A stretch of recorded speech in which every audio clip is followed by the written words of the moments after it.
How do you generate meaningful referrals as a financial advisor?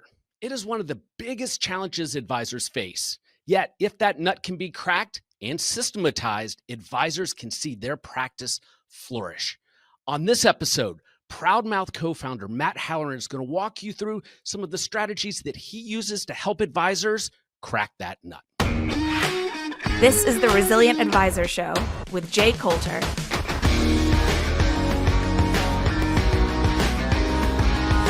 Welcome back to the Resilient Advisor Show, where advisors learn how to streamline their investments, enhance their financial planning, and simplify their business. My guest today is Matt Halleran. Matt has been my go-to expert for marketing ideas and, in particular, podcasting for almost a decade. You're really going to appreciate the content that Matt brings for this episode because we're going to talk about how advisors can increase referrals. Matt, welcome back to the show.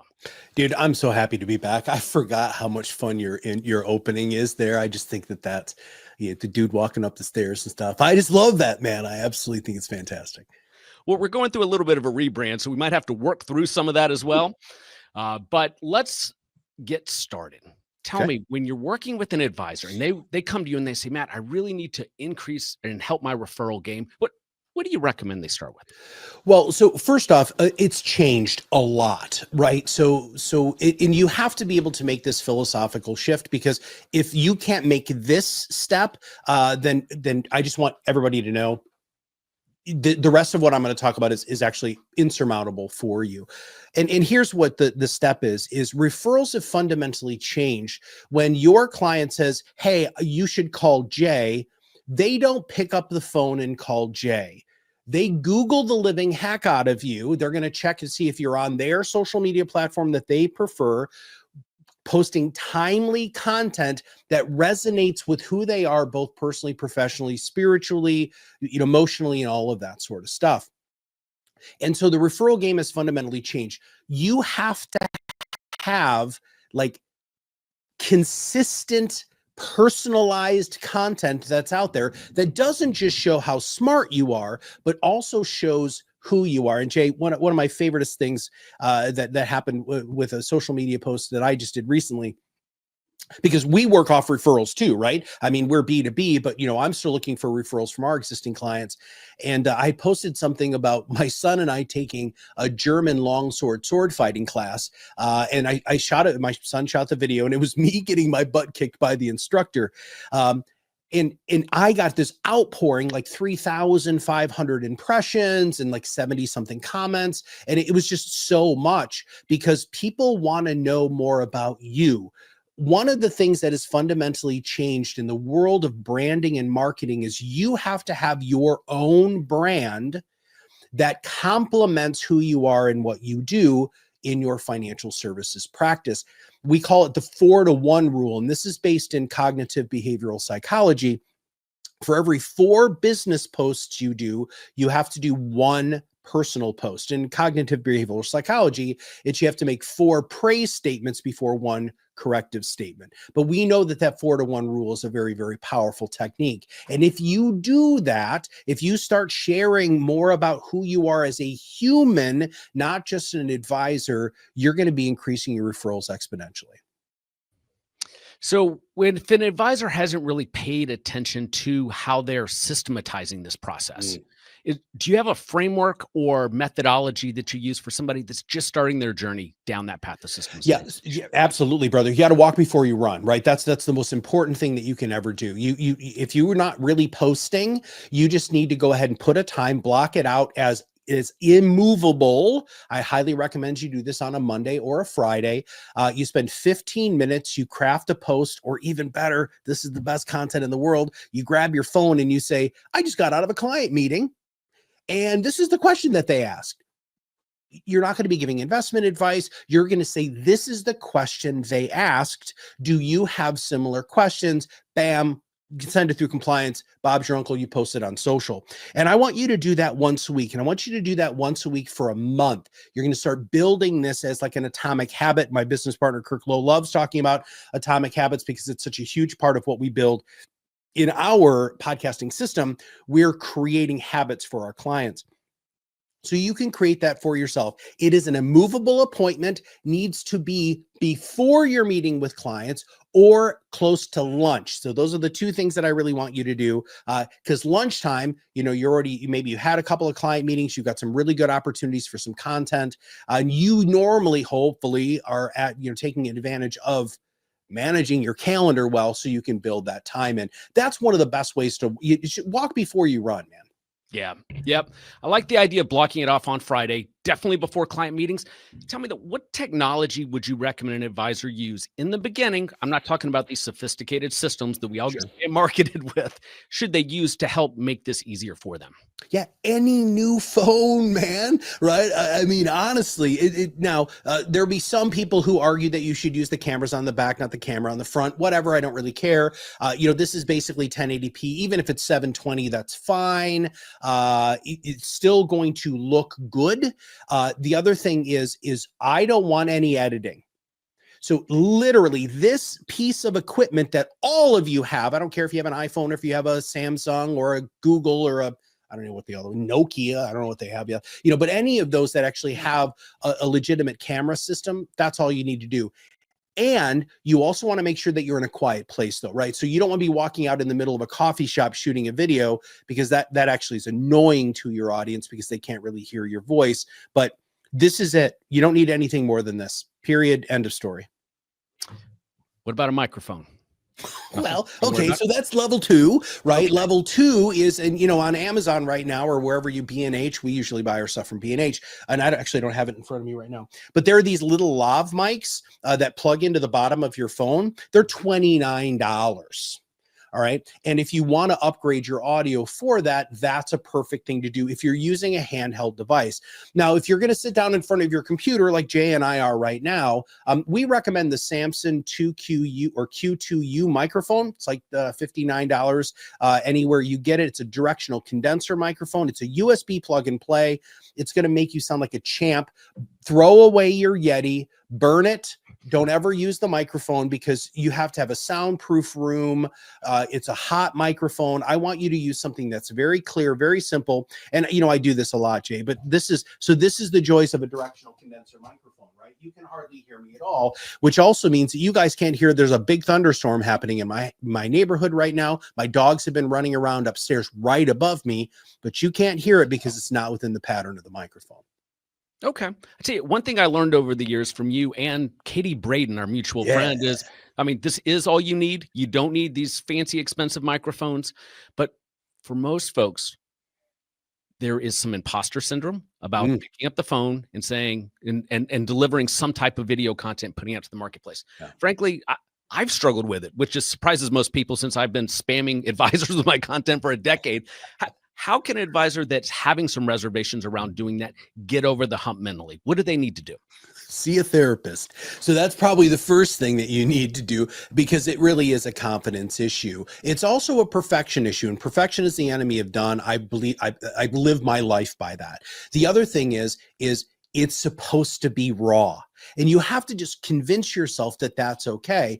So many people in financial services feel like they need to be so polished, like the ridiculous pictures that you shared of me, at the beginning of this, where I tried to be, one, somebody I wasn't, but two, try to fit this mold. And what we're finding right now is the more the more permission, the more Jay that I can get from Jay, the more I'm going to love Jay and I'm going to want to follow him. And listen, this is such a vital piece that I wish somebody would have told me a long time ago. Your clients love you. Your clients trust you. That's who they have a relationship with, right? Yes. Are you a brilliant financial advisor with a CFP and CHFC and CLU and AEP? You got them all. CFA, you got all the designations. They don't care about any of that. They want to know who you are and feel that strong connection with you. The rest of the stuff is just gravy on top of the mashed potatoes, which is Jay Coulter. Yeah, I tell you from my experience, the folks that I like to follow, and my preferred platforms are LinkedIn and X. Mm-hmm. And I love sports reporters on X, particularly if they're covering the Tennessee Volunteers or the Atlanta Braves. But the ones that I really resonate with are the authentic ones. There's no script. They look awful in half their videos. Awful is a strong word. They don't look polished in half their videos, and you build a relationship with them. Yeah. And, one thing that I started doing, Matt, 18 months ago, we haven't even produced a show since then, is produce a weekly email called the Saturday Note. It's on LinkedIn, and it takes me an hour to write. It takes somebody 60 seconds to 2 minutes to read. Half of them, to your point, are very authentic stories about something either I've struggled with or an advisor has struggled with. And man, we were at Future Proof together a couple weeks ago. I can't tell you how many people came up to me and said, Jay, I mean, this is the best marketing I've ever done, and it is the most unpolished thing that I could put into the marketplace. So being authentic really does go a long way. Yeah. If you're an advisor listening to this and you're saying, okay, I buy what Matt's saying, I do need to become a little bit more authentic. I'm going to block off Friday to try and record some stuff, and then I'm going to put it out there. Is there anything else they need to think about in terms of delivering this in a consistent, systematized way that can help them with their referrals? Yeah, so you need to share it. And so this is where everything becomes fantastic. So you start shooting those videos, you get 3 or 4 in the can, and you've been sharing them for 3 or 4 weeks. Then what you're going to do is you're going to do, like what Jay's talking about with the Saturday Note, is you're going to embed those quick videos into your newsletter. You're going to be sending them to your mailing list. You're going to be sending them to your centers of influence. And underneath the video, what you're going to say is, send this video to somebody who you think could use this information. It's a very different referral ask as of now than it has been before, because here's the deal. What we're finding is people are much more comfortable sharing somebody else's post than they're going to say, hey, there's this guy, Jay, he's your ideal client. He's got $250,000 investable assets. He's a DIYer and he's about to retire. I mean, you don't know. Nobody has those conversations anymore. And sitting down with a client at the end of the meeting and saying, who are your 5 closest work associates is just yucky, right? And nobody wants to be in that situation anymore. Make it easy, convenient, and portable for them to share your Eunice, your thought leadership, your content. And that's where you're really going to get referrals, because you can actually track that stuff. Any good CRM that you have, and I know, Jay, you've talked a lot about, advisor technology. Any good CRM, you'll see how many people are clicking it. You'll see how many people are sharing that newsletter, right? Those are the sorts of things that really help with your referrals. And here's where it really gets great. You're in a client meeting and the client says, oh, you know what, Jay, I'm really struggling with trying to figure out these Social Security elections, right? It's so complicated, and I have a whole bunch of friends and we're really freaking out about it. Okay. Well, I don't know if you know this, but I shot a 3-minute video on the top 5 things that you needed to know. Oh my God, Jay, I didn't know you did that. Yeah, I did. Here, I'm going to go ahead and I'll text it to you right now. Bam, bam, bam. Bob's your uncle. Not texting if you can't do that. You know what I mean? Send it to the person, email it. And then you say, hey, look, you just said there's a bunch of your friends. That's not a sales video. It's just a quick explainer video. Would you mind sharing it? Oh my God, I'm going to share it with them right now. This is the modern referral system that we all need to really lean into. It's fun and it's easy. And it's more important to make it easy for your clients than it is for you. And if you have a good CRM, you can track all that stuff on the back end. Yeah. So listen, I want to talk about your book. But first, I want to share with the audience something, and this is important to me. When I started podcasting 10 years ago, I was new. There weren't a whole lot of folks out doing it. Today, we're very fortunate. Our show gets in front of tens of thousands of advisors. And I would not have this opportunity if it wasn't for Matt Halleran. I went from this hacky podcaster to somebody that was able to deliver at a high level because of my relationship and the insights I received from Matt and his partner, Kirk. Matt is kind enough to offer free strategy sessions to talk about your marketing.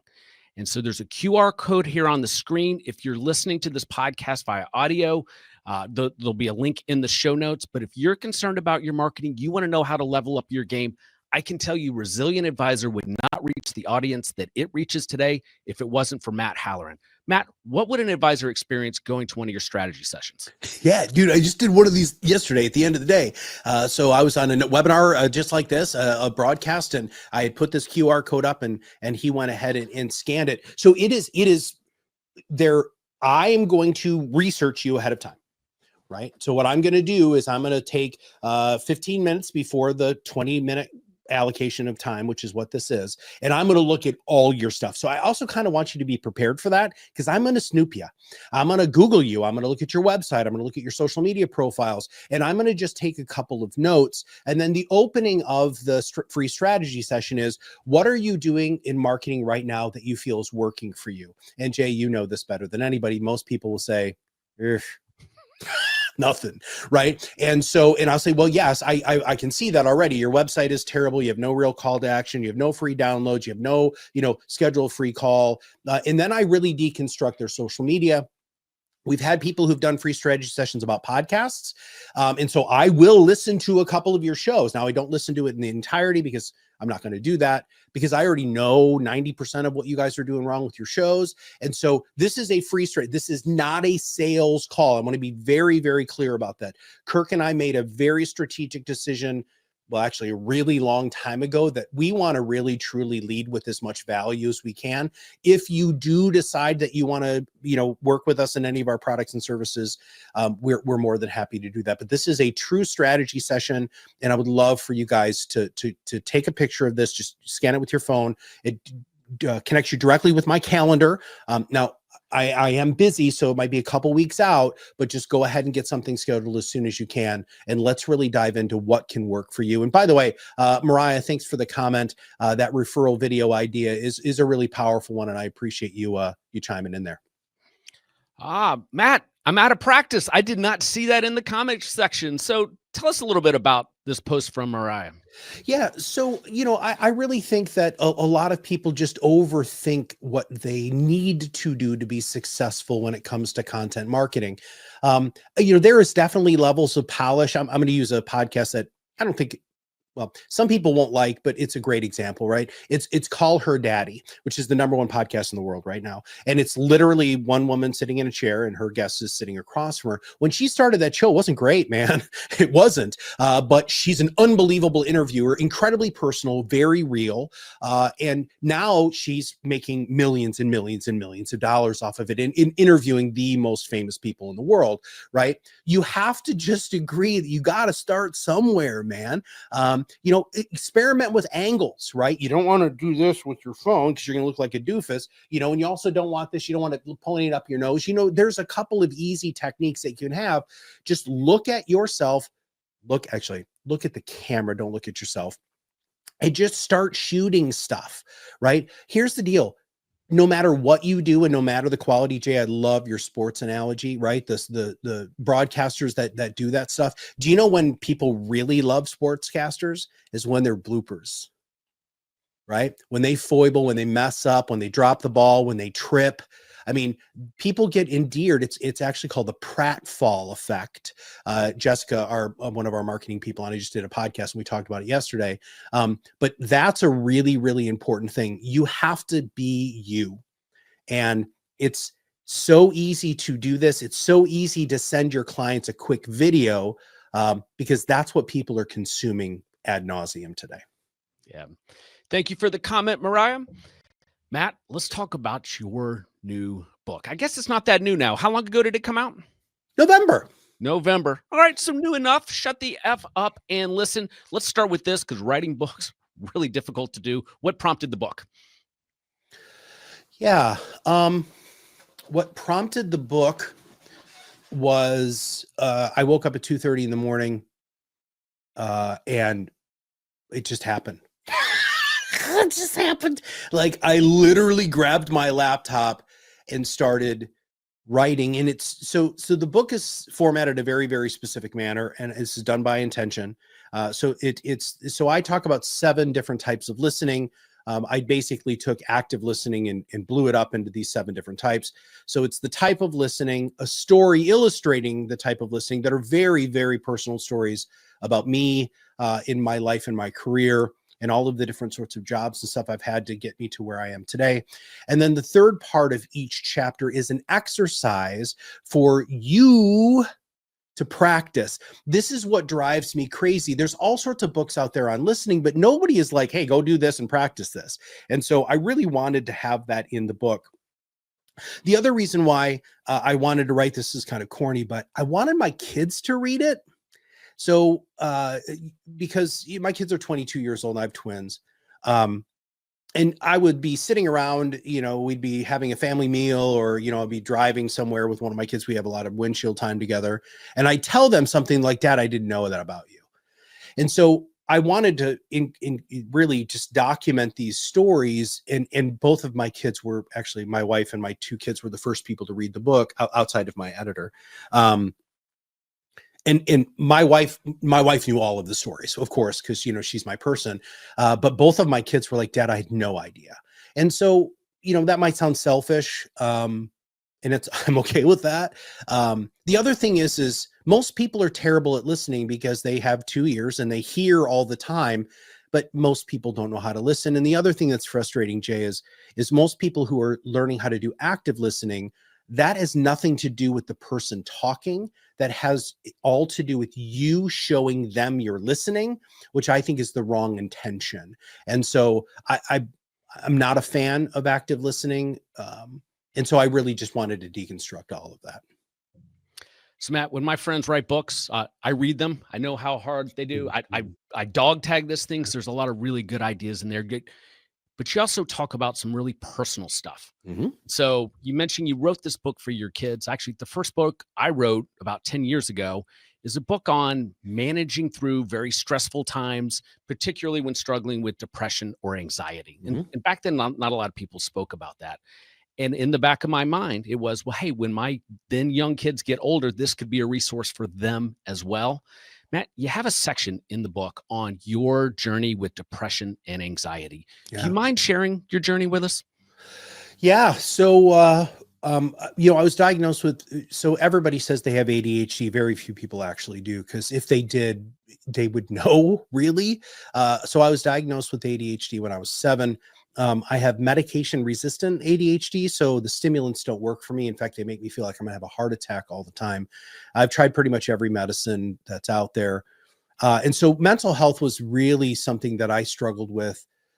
I have a master's degree. I did not do well in high school because I just couldn't sit still. I actually have the hyperactivity component of ADHD.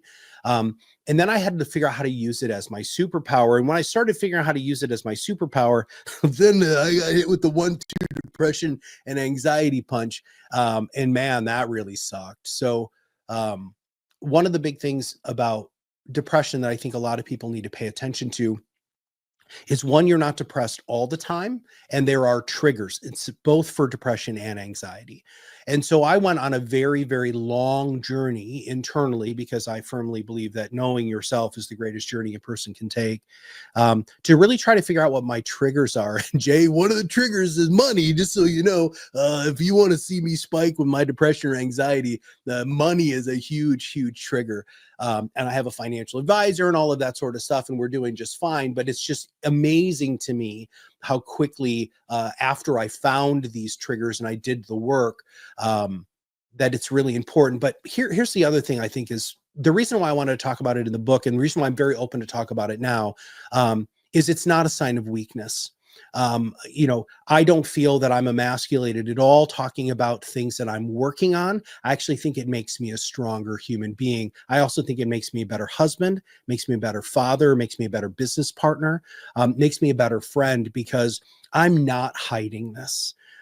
If I'm really, really down, I tell people, look, I can't come out and play today because you know what, I'm depressed. Right. And that's not sad. One of the things too that I think a lot of people don't truly understand is they'll use these words very colloquially instead of really what the diagnosis means. Depression for me manifests in physical pain. My joints hurt all the time when I'm in a depressed cycle. I feel like I'm walking through cement. I'm on the verge of feeling like I'm going to cry all the time. And that's different than being sad, right? Anxiety is the same sort of thing. So when I'm anxious, I notice it very quickly. My speech increases super, super fast. I can feel my heart rate increase. My breathing increases substantially. I can't really think because my brain is just firing. My type of anxiety is firing so quickly that it's very, very frustrating. learning your triggers, accepting the fact that you might have to be on medication for the rest of your life is another thing that I think is a very empowering thing. You know, Jay, many moons ago, I started taking a gastric reflux medicine because I destroyed my stomach drinking Mountain Dew all day, every day, right? Which is really wildly acidic, right? But nobody gets weird that I have to take, a a GERD pill every day. But if I tell them I'm on Wellbutrin, they're like, "Whoa, can't you control that?" No, I have a chemical imbalance in my freaking brain, dude. I have a chemical imbalance in my gut. And so I don't understand why people view those things differently. It's not weakness, it's actually strength when you stand up and you really realize who you are and what help you need. Well, thanks for sharing, not just here in the book. If you're struggling with depression, anxiety, please seek professional help. If you want to learn how I work through it myself, you can download a free copy of The Resilient Advisor by going to resilientadvisor.com. The book is actually about research I did on ways to help manage stress and find ways to work through it. Matt, I've always had respect for you, but the fact that you're willing to openly talk about it, you and I both know that it's going to help some folks. Yeah, I hope so. Yeah. All right. So let's go back to the book. Inside of Shut the F Up and Listen. Great title, by the way. Very, very, very provocative. Yeah. You lay out the 5 types of communicators. I think it'd be helpful as we kind of wrap this episode up. Yeah. Let's walk through the 5 types of communicators and the implications for advisors. Fantastic. So I wanted to create a very, very quick hack so that you could figure out how deep you can go with people very, very fast. And in the way that you do this is you're asking the question, how are you doing? All right. You can say it in a lot of different ways, but the idea is it's how are you doing? And how they answer that question is going to really tell you what type of communicator there are. Now, this isn't as it's a little bit more complex. I'm going to give you kind of the Cliff Notes sort of answer here. So the first one are skydivers. And so these are people where you say, "Hey, Jay, how are you doing?" And they say, "Fine." They yank their parachute, boom, they're out of there, right? They have no desire to engage in any sort of depth of conversation. The second one are hang gliders. Now, these are some people I absolutely love because a hang glider, what they're going to do is they're going to, if they want to, they're going to say, "Oh, I'm doing okay." And then they fly away. And if they felt that you were genuine and had intention, they come back and they'll be like, "You know what? You really seem to want to know how I'm doing. And I'd like to talk to you about it." And then what happens is you guys are now flying together. And it's a beautiful, beautiful thing. But most people are water skiers. Most people, and I live in Michigan. We have lakes everywhere. If you don't know how to water ski in Michigan, I don't know what you did in your childhood. Everybody got yanked behind a boat on a tube or on skis at some point, right? And water skiers are those people who are just kind of holding on for dear life, right? They've got the protective gear, they got the flotation device, they've got the skis, they've got the tube, the kneeboard, whatever they're using. But when you say, "How are you doing?" what they're afraid of is they're afraid to let go and be honest. Because, Jay, if you ever water skied, you know that when you let go of that rope, dude, that water hurts for a split second. And then you're floating and you're like, "Yeah, all right, the boat's coming back around," right? But it's scary to let go of that rope. I find that a lot of people, when they let go of the rope, if they have somebody who's with them intentionally with engaged listening, they're not going to do this. They're not going to hit the water hard. They're going to do what a lot of us do when we're, I'm tired. I just let go of the rope and I just coast into the water, right? But you're going to have a lot of people who don't want to have that conversation. It's not because they're going to just parachute away. It's because they just don't feel comfortable letting go of that rope. What all advisors need to get to are the snorkelers. And this is so powerful. There's all sorts of ways to deconstruct snorkelers, but I'll do it very quickly. A snorkeler is a person who wants to saddle up next to you and you're looking at all the pretty stuff that's below you, right? And you've got the gear, you got the goggles, you got the fins, you've got the snorkel. And the goal is for you to dive together so that you're having this beautiful shared experience, right? Jay, so how long can somebody generally hold their breath who has a little bit of practice? Do you know? A minute? Okay, a minute? Sure. Professional people can do it up to 4 to 7 minutes, right? But some people, a minute and a half to 2 minutes. Okay. Here's the thing. This is how conversation is supposed to go. Now, I am an experienced snorkeler, so I usually talk in 3-minute sections. Right? This is what you want to do with everybody. You talk for 3 minutes, they talk for 3 minutes, right?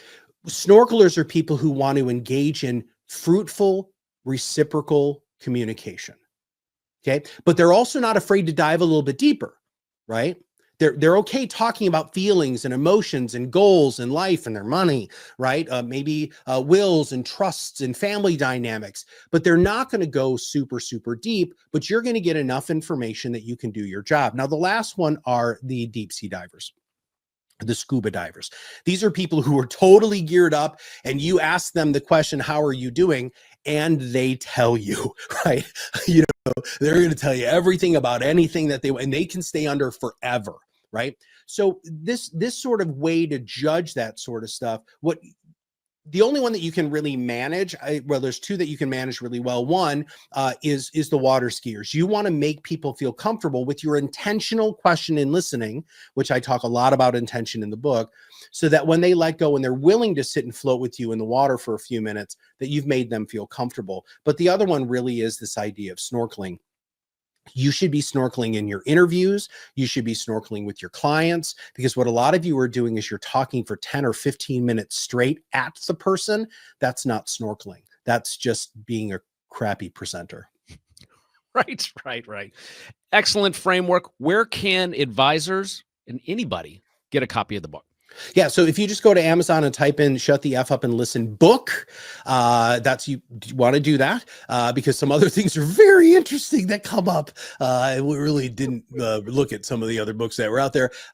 You're probably going to get the "Go to F to Sleep," and there's a couple other ones because of, I'm using the word F instead of the full one, but it'll come up very, very quickly because that's the search, and it's not expensive. I have a hardcover. I've got the paperback. I've got a Kindle version, and I actually did the audiobook, Jay. My wife read part of the introduction. My editor, Derek Pollard, read the preface, and then I did the rest. And in fact, there's more in the audiobook than there is in the book itself. So thanks for letting me say that.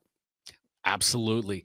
You guys have something new rolling out over at Proudmouth. You want to share with the audience what you guys have coming? I'm excited about this. Yeah, dude. So I get all props to my business partner, Kirk Lowe. He is the chocolate to my peanut butter. And we came up with this idea many, many moons ago. We've had a couple of beta editions of the Pod Rocket Influence Academy that's out, but now it is so done. This thing is fully baked.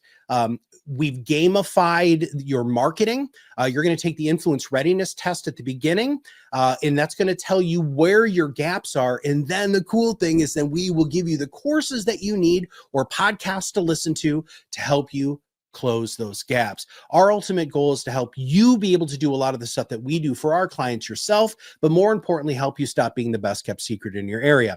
The other thing that's really, really wonderful about this is your team can be in there too. And in fact, that's what a lot of people are doing now is the primary advisor's like, well, yeah, I'm not going to spend, there's 35 courses in there. I'm not going to spend all the time doing that. But hey, I've got a team member who likes to do marketing. They send her into the academy. And then once you're in the academy, it's amazing.